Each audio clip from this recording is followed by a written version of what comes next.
Humour, காதல், emotion எல்லா விஷயங்களும் ரொம்ப அழகாக பேலன்ஸ் பண்ணிட்டு இருக்கக்கூடிய அது டிஜிட்டலாக இருக்கட்டும், டெலிவிஷனாக இருக்கட்டும், இன்னைக்கு இந்த படம் மூலமா சில்வர் ஸ்கிரீனாக இருக்கட்டும், ஒரு அமேசிங்கான ஆக்ட்ரஸ் அர்ச்சனா அவர்களை அன்போடு பேச அழைக்கிறேன்.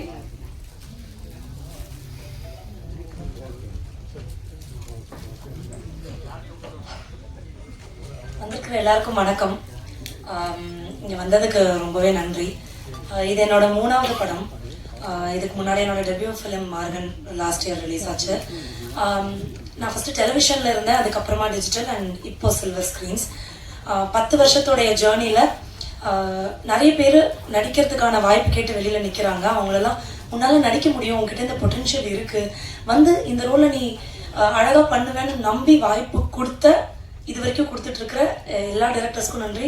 சரத் சார், அப்படி என்ன நீங்க எங்க பார்த்துட்டு கேட்டீங்கன்னு எனக்கு தெரியல, ஆனா இந்த ரோலை உன்னால ப்ளே பண்ண முடியுமா அப்படின்னு ரொம்ப அழகா என்னை கூப்பிட்டு வாய்ப்பு கொடுத்தீங்க, ரொம்ப நன்றி. அண்ட் சின்ன வயசுல இருந்து I only been body shame for how I look. ஏன்னா இவர் இப்படி இருக்கா, உள்ளே இருக்கா, அப்படி இருக்கான்னு ஸ்கூல்லலாம் ஃபுல்லா. அதனால எனக்கு என் மேல ஃபர்ஸ்ட் ஆஃப் ஆல் ஒரு நம்பிக்கையே இல்லை. நம்ம பார்க்க நல்லா தான் இருக்கோம் அப்படின்னு அப்படியே எனக்கு தோணாது. என்ன ஒரு போட்டோ எடுத்தா கூட நான் அதை நல்லா இருக்கு அப்படின்னு அக்செப்டே பண்ணிக்க மாட்டேன்.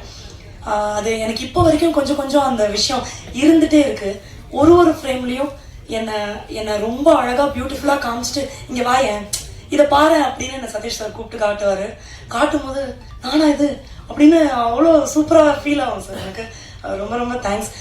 கண்மணி மேம், நீங்க சொன்னது உண்மைதான் சார். வந்து ஒரு ஷார்ட் எக்ஸ்பிளைன் பண்ணும்போது வந்துட்டு அம்மா சார் இப்போ என்ன ஷார்ட் அப்படின்னு நம்ம கேட்டா, அதாவது இந்த கதையோட சினாப்சிஸ் எங்க இருந்து ஆரம்பிக்குதான்னு ஸ்டார்ட்ல இருந்து எண்டு வரைக்கும் மண்டையில வச்சுட்டே இருப்பாரு.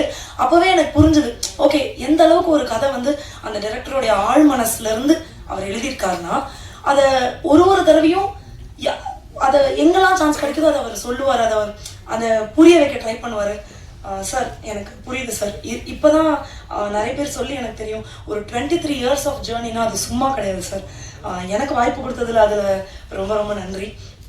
And to the producers and to editors and எல்லாருக்குமே இங்கே ஒர்க் பண்ண அத்தனை பேருக்கும், சுவாமி சார் இருக்கட்டும், என்னோட அசிஸ்டன்ட் டைரக்டர்ஸ் எல்லாருமே ரொம்ப கோஆப்ரேட்டிவாக ஒரு பெரிய டீமாக இங்கே ஒர்க் பண்ணோம்.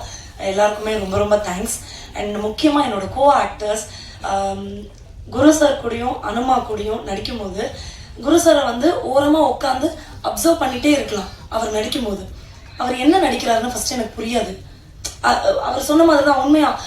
அவர் நிறைய ஒர்க் ஷாப்ஸ் எல்லாம் கண்டக்ட் பண்றாரு. ஓசிலே நான் உட்காந்து ஓரமா உட்காந்து ஆக்டிங் கத்துக்கிட்ட மாதிரி அவரு என்ன பண்றாருன்னு, இதுக்கு எதுக்கு இவர் இதை பண்றாரு, என்னமோ நான் பெரிய அறிவாளி மாதிரி எதுக்கு இப்படி பண்றாருன்னு நான் யோசிச்சுட்டே இருக்கும் போது டுவர்ட்ஸ் எனக்கு புரியும், ஓ இது இவ்வளவு அழகா கூட பண்ணலாமா அப்படின்னு அவர் நிறைய இடத்துல இந்த படத்துல நடிச்சு நான் பார்த்தேன். இதுக்கு முன்னாடி ப்ரீவியஸா அவரை ஸ்கிரீன்ல நிறைய பார்த்திருப்போம், பட் நேர்ல பார்த்து நான் ரொம்ப வியந்தேன்.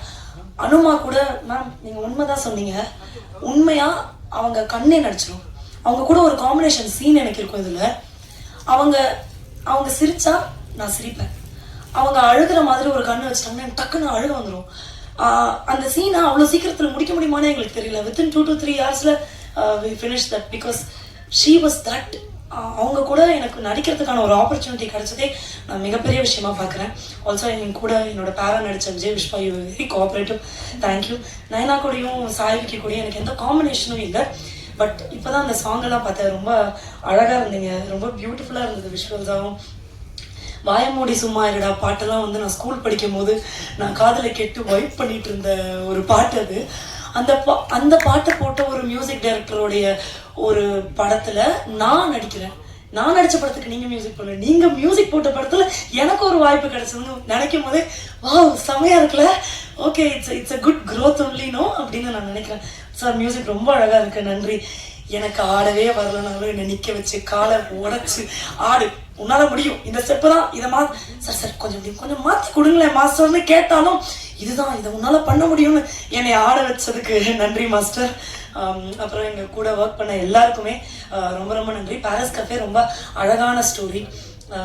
முக்கியமா இந்த சொசைட்டிக்கு தேவையுள்ள ஒரு பெரிய மெசேஜ் இந்த படத்துல இருக்கு. அது நிறைய பேர் மாறிடுச்சுன்னு நினைக்கலாம், அதான் அது இன்னும் மாறல. அது that still exist in the society and it should change. அந்த ஒரு மெசேஜ் வந்து இந்த படத்துல ரொம்ப ஸ்ட்ராங்கா சொல்லப்பட்டிருக்கு. இது ஒரு கிரைம் சப்ஜெக்ட், ஆல்சோ ஒரு நல்ல ஒரு இமோஷனலா ஒரு நல்ல பாண்டிங் உள்ள ஒரு அழகான படம். சீக்கிரமா தியேட்டருக்கு வரப்போகுது. எல்லாரும் கண்டிப்பா தியேட்டருக்கு போய் இதை பார்த்து இது எப்படி இருக்குன்னு எங்களுக்கு சொல்லணும். we are waiting to hear from you all. thank you so much. படபடபடன் பட்டாசு மாதிரி வெடிச்சிட்டாங்க. that is why she is an entertainer. and அடுத்தபடியாக